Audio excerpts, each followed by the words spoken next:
সেই দিন কি ইনস্টাগ্রাম স্ক্রল করতে করতে একটা রেসিপি দেখেছি যেটা আমার খেতে খুবই ইচ্ছা হচ্ছিল। সেটা হচ্ছে পুঁইশাক পাতার ভর্তা, যেটা জীবনে কোনোদিন খাইনি, তো ভাবলাম একটু ট্রাই করা যাক।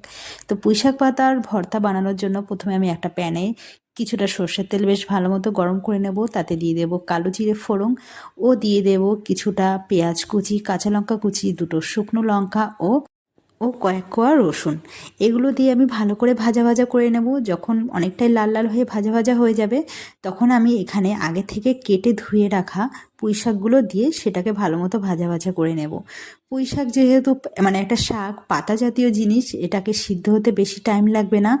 এটা যাতে আরও ভালোভাবে তাড়াতাড়ি সিদ্ধ হয়ে যায়, তার জন্য আমি এর উপরে দিয়ে দেবো কিছুটা লবণ। লবণ দিলে পরে পুঁই শাক থেকে পুরোটাই জল ছেড়ে দেবে, আর সেই জলেই পুঁই শাকটা পুরো সিদ্ধ হয়ে যাবে। তো আমি আর কিছুক্ষণ নাড়াচাড়া করে পুঁই শাকটা কিছুক্ষণের জন্য ঢাকা দিয়ে দিয়েছিলাম। তো ঢাকনা খোলার পরে দেখি অনেকটাই জল ছেড়ে দিয়েছে। তো এরপর কিছুটা ফ্লেভার আনার জন্য আমি দিয়ে দেবো ধনে পাতা। ধনে পাতা দিলে আমি জানি না কেন খুবই সুন্দর ফ্লেভার আসে সব জিনিসেই। তো এখানেও আমি একটু ধনে পাতা দিয়ে দিলাম যাতে খেতে ভালো লাগে, ও ধনে পাতার ফ্লেভারটা হালকা হালকা আসে।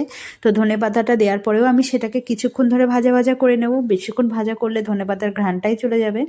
এবার পুঁই শাকটাকে কিছুটা ঠান্ডা করে নিয়ে সেটা মিক্সিং জারে পেস্ট করে নিলেই আমাদের পুঁই শাকের ভর্তা রেডি। খেতে দারুণ হয়েছিল।